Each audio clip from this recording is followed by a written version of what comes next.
Moitísimas grazas por este encontro, moitísimas grazas ao Consello, sobre todo, ao Concello de Antas de Ulla, que está no cerne de Galiza.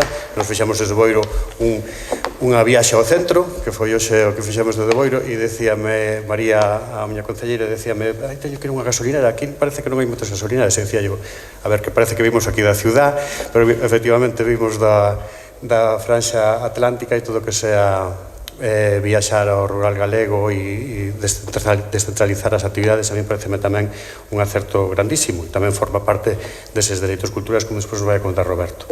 Entón, comezo xa. Eu chamome Alberto García, Alberto de Boiro, coordinei a xornada de Boiro e na que falamos sobre todo de cultura e participación, do dereito a participar, que é a miña liña de traballo fundamental de sempre, e é un dereito que a min me interesa especialmente, porque sí que é certo que se analiza moitas veces que a ciudadanía non ten suficientemente asumidos os dereitos, sí que ten asumido o dereito á sanidade, o dereito á educación, pero non ten aínda asumidos como nos gustaría os dereitos culturais. Sin embargo, creo que o dereito a participar sí que é un dereito totalmente asumido no noso país por toda a nosa cultura comunitaria e de participación.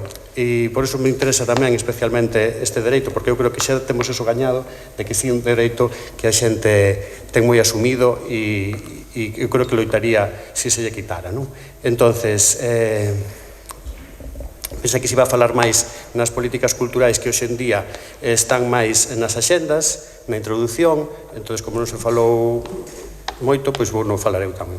Entón, eu creo que hoxe en día as políticas culturais públicas que están máis presentes son as políticas que falan dos dereitos culturais, precisamente. Acaba de concluir Mondiacult, que sabedes que foi un encontro mundial onde había máis de 100 ministros de cultura de todo o mundo. Creo que se asinou, o obxectivo era asinar a Declaración de Barcelona sobre dereitos culturais. Desde fai uns anos o Goberno de España ten unha Dirección Xeral de Dereitos Culturais, acaba de presentar un plan de dereitos culturais que hoxe nos van a presentar aquí. A propia Xunta de Galiza ten tamén en marcha unha lei de cultura inclusiva e accesible. As deputacións, a Deputación da Coruña desde o ano 2018 ten un proxecto en marcha que se chama A Cultura un Dereito. A Deputación de Lugo, co traballo de Encarna, xa é moito anterior. Hai leis autonómicas de dereitos culturais, a primeira foi en Navarra, a última foi en Canarias, o que nos di que as políticas culturais hoxe en día a tendencia, o novo paradigma que se chama, é o dos dereitos culturais. Así como levamos décadas instalados no paradigma das industrias culturais, antes se falaba fundamentalmente de industrias culturais e de que a cultura era un recurso económico, por suposto que o é, e por suposto que hai 30.000 persoas traballando no noso país en cultura, pero ademais deso un dereito, e que a cultura en dereito se está falando moito últimamente, e como dixen, son as políticas culturais que hoxe en día, digamos que máis marcan as axendas. Que son os dereitos culturais? Non o vou a descubrir aquí, pero vou a ler un texto de Jazmín Beirá que me parece moi claro e moi fácil de entender. Os dereitos culturais permítenos entender que a cultura non só é un obxecto de consumo, non só é unha mercadoría, senón que é unha dimensión estrutural e esencial da nosa vida. Teñen que ver coas nosas capacidades creativas, teñen que ver co uso das linguas, coas nosas tradicións, coa cultura comunitaria, co noso dereito a crear, a compartir o creado e co noso dereito a decidir sobre políticas culturais. Repito, o noso dereito a decidir sobre as políticas culturais. É dicir, permítenos os dereitos culturais ensanchar e ampliar a nosa idea do acceso á cultura, que non só ten que ver con acceder a bens, servizos e espectáculos, como público, como espectadores, senón a desenvolver toda unha serie de capacidades que todas as persoas temos. É importante que o sector público teña un compromiso coa cultura, porque a cultura é un dereito, como pode ser o dereito á sanidade, o dereito á educación, o dereito ao traballo ou o dereito á vivenda. É un dereito humano, así está tipificado na Declaración Universal dos Dereitos Humanos e no Pacto Internacional de Dereitos Económicos, Sociais e Culturais. En tanto que dereito, ten que garantirse ese acceso e temos que entender que o papel das institucións é garantir tamén a cultura como un servicio público. Os dereitos culturais están escritos xa, a Constitución Española, por ser a lei que nos rixe, xa os ten recoñecidos e recoñece que son os gobernos, que son as institucións, as que teñen que garantir eses dereitos. Tamén é importante parece decilo e recordalo. O Consello da Cultura Galega e a Comisión de Políticas Culturais levamos xa 4 anos falando desto, porque creo que nos toca como Comisión de Políticas Culturais. Estas políticas culturais, como decía antes, que hoxe en día están nas axendas. No ano 21 e 22, despois da pandemia, falamos sobre todo de sustentabilidade, que ten moito que ver cos dereitos culturais, como se viu tamén en Mundial Cult estes días. No ano 23 e 24 xa nos centramos máis nos dereitos culturais. En este ano 25 quixemos dar un paso adiante e quixemos preguntarnos: os dereitos culturais están explicados? Levamos falando desto xa uns aniños, están escritos, xa están escritos en moitas cartas, en moitas leis, pero realmente cúmplense estes dereitos na nosa vida diaria, nas políticas culturais públicas ou non? Eso foi o que quixemos analizar nestas 4 xornadas. A xornada de Boiro, como dixen, incideu no dereito a participar en cultura, porque hai moitos dereitos culturais, por decirvos 3 básicos. Temos un que para min é o primeiro, que é o dereito a existir como cultura propia diferenciada, o dereito á lingua, o dereito ao patrimonio, o dereito ao que todo nos define como cultura galega. Ese para min é o primeiro dereito. Despois está o dereito de acceso á cultura, o que xa sabedes, o que nos permite poder acceder a toda a cidadanía, este onde este, sexa a condición que teña a cultura. E despois está o dereito non só a ser espectadores, non só a consumir cultura, sino a creala, a facela, a participar dela. E este é o que decía, que vos decía, que a min me interesa especialmente, e foi o que analizamos en Boiro. E quixemos analizar se este dereito se cumplía ou non se cumplía. E xa vos fago spoiler, a resposta é que a xente que estábamos en Boiro dixemos maioritariamente que non se cumple como debera. Isto xa é a primeira conclusión, resultado, non sei se é unha conclusión, pero o resultado destos debates e destas mesas de traballo que tuvemos en Boiro. En Boiro éramos preto de 70 persoas, que non está nada mal para ser un día de semana pola mañán.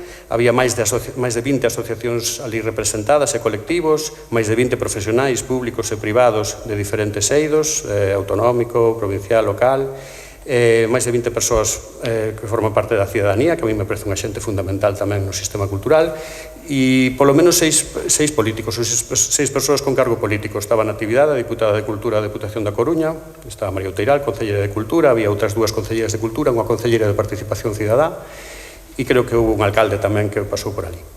Entonces, estas persoas non é unha mostra demoscópica que pode ser, que podamos decir, fixemos unha enquisa e a xente maioritariamente dixo que non se cumpliu o dereito a participar. Non lle podemos dar categoría de mostra demoscópica ou de enquisa con unha mostra moi grande, pero sí que me parece que estábamos o sector público, o privado, o comunitario, a cidadanía, cargos políticos, sí que cualitativamente pode ser unha mostra recoñecible do que é un sistema cultural, non? E esas persoas que ali estaban maioritariamente dixeron que non se cumplía o dereito a participar en cultura.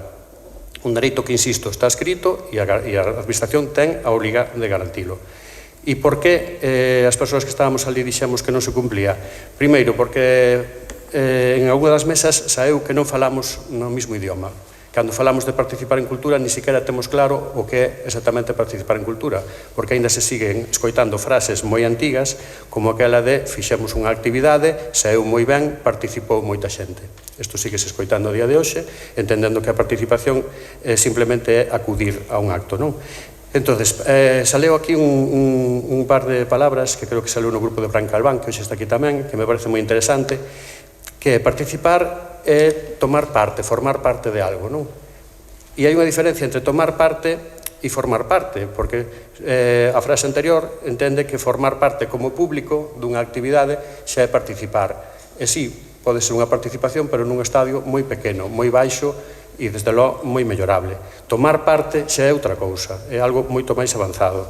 Entonces, polo tanto, é importante falar na mesma lingua, saber que participar implica pois codecidir, cogobernar, ou polo menos, ou ese é un estadio moito máis alto, ou polo menos algo máis que ser público simplemente, non? Entón, aquí leva implícito tamén algo máis complexo de entender, que a mí tamén me parece moi interesante, que se falamos da participación no nivel de profundidade que debe ter, isto genera un dereito colectivo que ten unha comunidade a mellorar o seu entorno, a mellorarse como colectivo, como comunidade. Se non, se só garantizamos o dereito de acceso, estaremos favorecendo dereitos individuais das persoas unha a unha a acceder a un ben. E non é o mismo favorecer dereitos individuais, non é o mismo a nivel político para unha comunidade, para un país ou para un lugar, que favorecer un dereito colectivo onde unha comunidade se autorreproduce e se goberna a si mesma. A nivel de higiene democrática, eu creo que é moito máis favorecedor entender a participación neste nivel, neste sentido. Segundo punto polo cual nos analizamos en Boiro que non se cumpliu o dereito a participar. Haberá moita xente que diga, pero aínda así hai moita participación en Galicia. Hai moitísimas festas autoorganizadas, hai moitísima xente facendo cousas desde asociacións, desde colectivos, efectivamente. Pero quen garante estas ferramentas que hai para participar? Garante a administración ou garante a propia cidadanía autoorganizándose en comisións de festas, en asociacións, en colectivos culturais? Quen garante o dereito a participar no noso país en cultura é a propia cidadanía, é a propia sociedade civil autoorganizada. Non son as administracións as que lideran estas ferramentas para garantizar o dereito a participar. Creo que aquí podemos estar todos de acordo. Terceiro punto, habrá quen diga, vale, pero esas administracións, esas comisións de festas, esas administracións civis, esas comisións de festas, esos colectivos, esas asociacións, están financiadas pola administración. Vale, pero entonces analicemos si ese dereito a participar promovido polas administracións, polos poderes públicos, está ben ou é mellorable. Por exemplo, financia igual, na mesma medida, a administración, a cultura de base, a cultura autoorganizada, a cultura participada, que os festivais de música, por exemplo. Parece evidente tamén que non, que hai un desnivel, habría que analizar as cifras, aquí o estudio iría a outro nivel, pero habría que analizar as cifras. Parece evidente que se financian moito máis outras iniciativas que o que son as iniciativas de base, que para min é a auténtica potencialidade da cultura galega. Para min hai moitísima máis potencialidade por tradición histórica na cultura comunitaria, na cultura participada no noso país, que non nas industrias culturais. Isto non quere decir que haxa que negalas, nin que haxa que acabar con elas. Todo, evidentemente, ten que existir, pero do que se trata é de volver a dar importancia á cultura vista como dereito, vista desde esa visión social que nos defendemos tanto. E, por outra banda, o sistema de axudas da administración aos colectivos, ás asociacións, non fai, senón tamén manter no tempo unha relación vertical ca administración. Isto tamén saleu todo o que estou lendo saleu na xornada. Parece que estou dicindo eu como o meu discurso, coincide que é o meu discurso, pero non, saleu na xornada. O que fixen foi un pouco resumilo.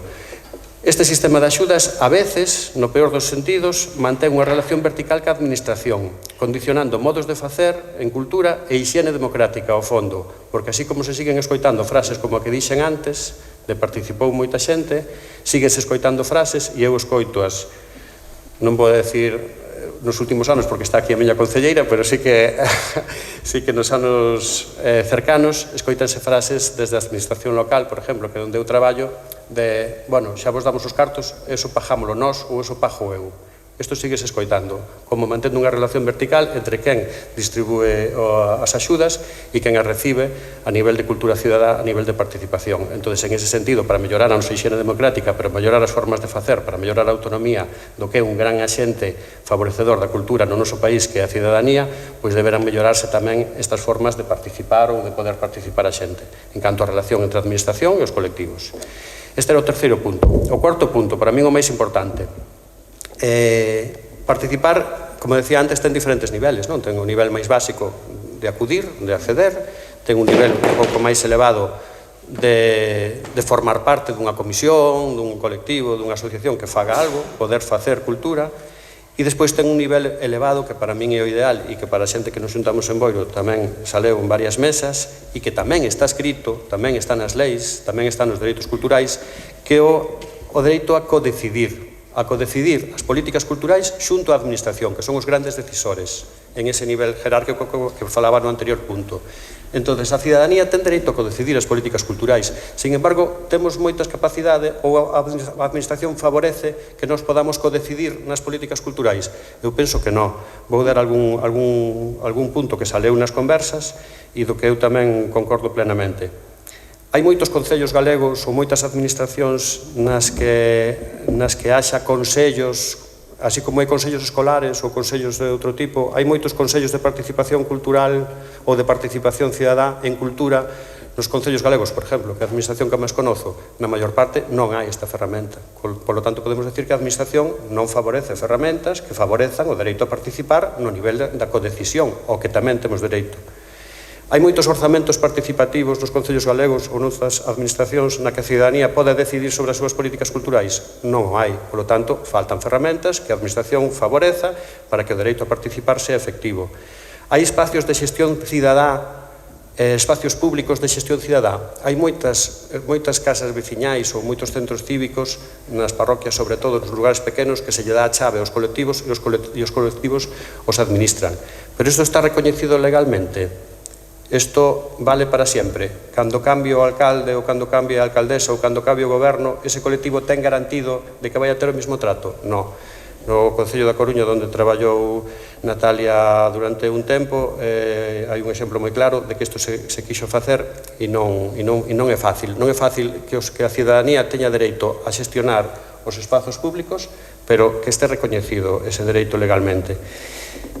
E por último, na parte que me toca a min tamén como profesional da cultura no eido local, hai moitos técnicos de cultura ou geréranse corpos de técnicos de cultura especializados na mediación, no trato que a cidadanía, para que a cidadanía sea produtora de cultura, ou a maior parte dos técnicos chámaselle programadores culturais. En Galicia, a maior parte dos técnicos de cultura se nos chama programadores culturais. Cando vamos á feira de teatro, aí constamos como programadores culturais. Se un corpo tan importante como de toda esa xente que traballamos nos concellos se define como programadores culturais, o que se estás definindo é unha política cultural que o que fai é programar cultura, para que un público veña e vexa, e sea espectador, non participe, sino que simplemente participe no nivel máis baixo. Entón xa non estás favorecendo como administración un corpo profesional que este orientado, que este dirixido a fomentar a participación cidadá.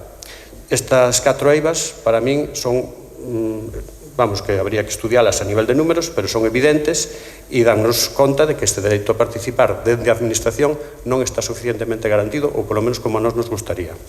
Polo tanto, os resultados do encontro de Boiro foron que o dereito a participación non está plenamente garantido polas administracións no noso país, en Galicia, que a cidadanía e o feito comunitario, cultural, son axentes clave no noso país do sistema cultural, insisto, para min, máis importantes, con máis tradición histórica que as industrias culturais, e son, ao mellor, menos tidos en conta, que a falta fomentar estructuras reais de gobernanza participativa, de codecisión, podemos falar dela, pero estructuras reais, como decía antes, corpos de profesionais, sistemas legislativos que favorezan que a xente poda xestionar os espazos públicos, orzamentos participados, consellos de participación, todo iso falta.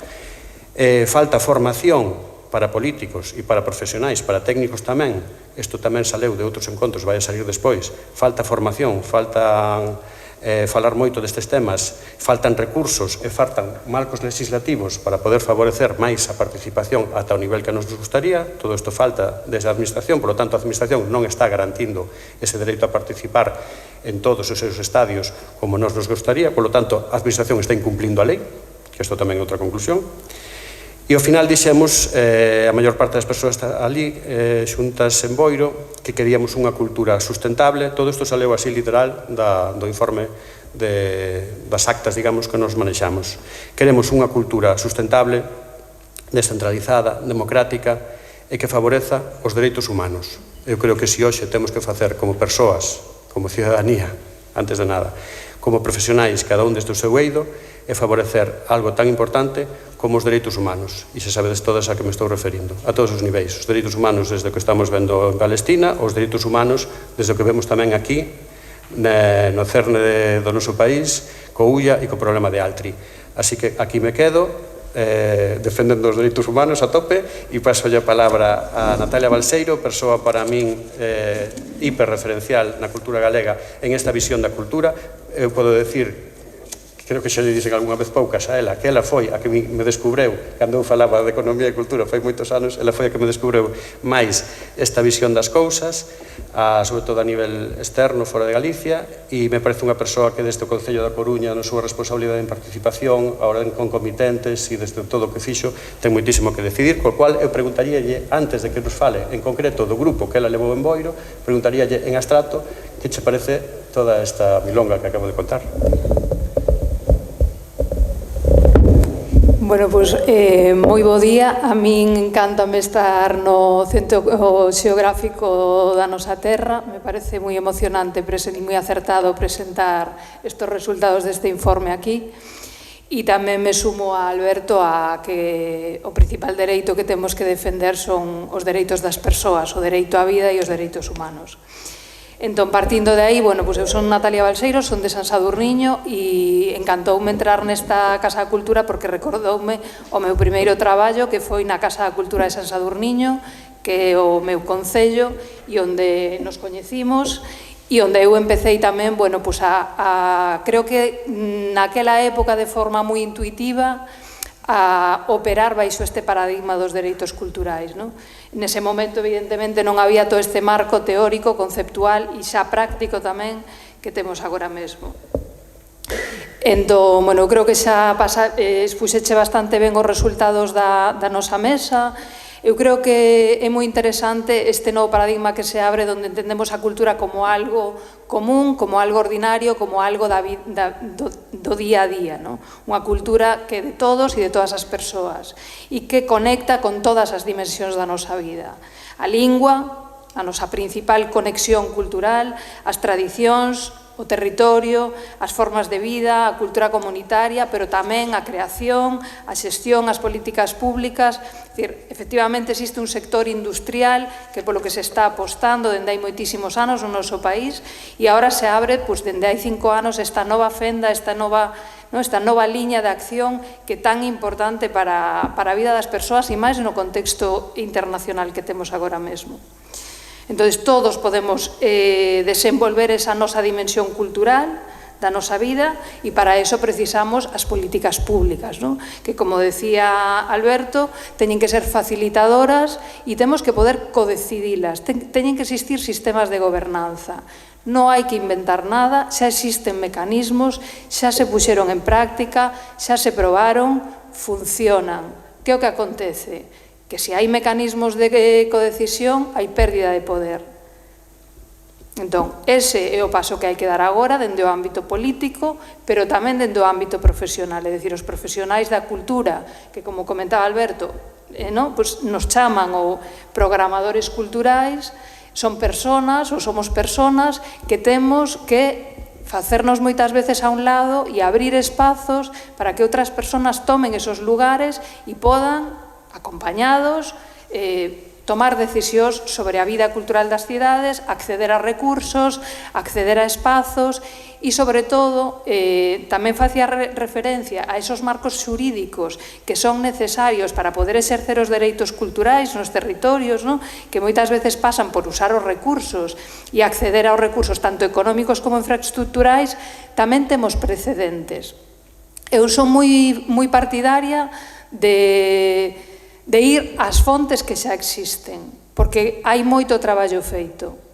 Entón, estamos, como decía Alberto, en un contexto internacional moi favorable, dende hai xa 15 anos, en España levamos 5 anos traballando co tema dos dereitos culturais, a nivel estatal con esta creación da Dirección Xeral de Dereitos Culturais e co plan de Dereitos Culturais recén aprobado, con esas dúas normativas autonómicas que agardamos que sexan tamén exemplos e espello para que no resto dos territorios autonómicos do Estado se podan desenvolver tamén normativas en torno aos dereitos culturais e que están sentando un precedente. Entón, agora mesmo, eu creo que este novo paradigma realmente o que fai é abordar as políticas públicas, abre dous campos. Por un lado, abre o propio concepto da cultura, e pasamos a situar a cultura como unha práctica social universal. Eu creo que é moi importante que dende as administracións públicas se teñan en conta estas dúas cousas, cambiar o concepto de cultura por un lado e, por outro lado, cambiar a súa posición e ser facilitadoras, deixar de programar e facilitar e de redistribuir recursos. O que estaba comentando antes Alberto é algo que realmente é moi importante, facer un informe sobre os datos económicos de a donde van os cartos dos concellos galegos en cultura. Porque probablemente un porcentaxe moito máis alto do que pensamos vai á música. E a música, a industria musical. E non ás comunidades, ás persoas, ás veciñas, aos veciños, aos migrantes, aos nenos, ás nenas, ás familias e a todas as persoas que teñen dereito a realizarse como cidadás e a poder exercer as súas formas de vida que se están extinguindo, as nosas formas de vida da aldea se están extinguindo por mor de non poder exercer os dereitos culturais ni no teu territorio e moito menos cando migran ás cidades e aí xa hai un baleiro desolador dese cumprimento dos dereitos culturais. É posible, hai normativa, hai precedentes, hai exemplos, entón eu creo que é moi importante ir a estos precedentes que temos. Nese encontro de Boiro, nos rematamos no noso grupo.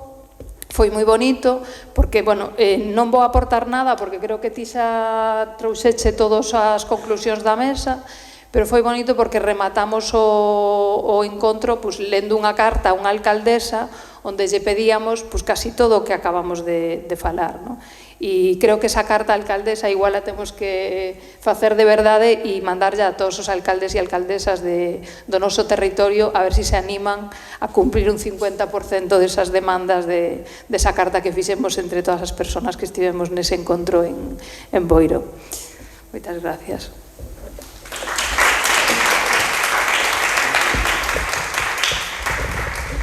Nada, xa rematamos, xa pasamos a palabra aos representantes coordinadoras do seguinte grupo. Solo decir que esa carta de alcaldesa podedela ver nos vídeos que ten no canal de YouTube do Consello de Cultura Galega ou no Instagram Alberto de Boiro, que tamén está colgado ali, porque me parece tan chula e tan resumen de todo o que nos move na vida a nivel profesional, que esa carta que leu Natalia está ali colgada e poder escoitar. Aquí tamén vedes detrás a relatoría gráfica, unha das partes que fixo Adela, que é unha persoa que veredes últimamente moitos encontros, e aí aparecemos algunhas das persoas que participamos e das que estamos hoxe aquí tamén. Branca, que falta na mesa, pero que tamén estuvo levando un dos grupos, María Concelleira, Paula Cabaleiro, e aparece o Pazo de Goiáns arriba, e quería rematar con isto, xa nos pasamos do tempo moitísimo, porque, como dixen en Boiro algunha vez, o Pazo de Goiáns é un espazo que sempre foi privado durante séculos. O Concello de Boiro, desde o ano 2010, fixo público, un acto histórico, comprouno para que fora hoxe en día un centro cultural como é, e que, sobre todo, sexa aberto e todo o mundo teña dereito de acceso a él. Teña dereito de acceso e teña dereito a participar e organizar cousas ali tamén. O Pazo é do pobo, cando toda a vida foi dos señoritos e foi da clase privilexiada. Hoxe en día, gracias a unha decisión política de Xosé Deira, un alcalde que tuvemos en Boiro, gracias a unha decisión política, despois tamén foi rehabilitado, se non ve a Ave María, gracias a unha decisión política, a xente ten dereito de acceso e dereito a vivilo e a sentilo como cultura propia, porque sempre se sinteu como parte do noso patrimonio. E antes había outro plan político tamén de outro alcalde, había outra decisión política que se orientaba a convertir aquilo nun espazo privado, rodeado de chalés privados e tal. Según as decisións políticas que se tomen, teremos máis ou menos dereito á cultura. Quería acabar con esta frase. Gracias.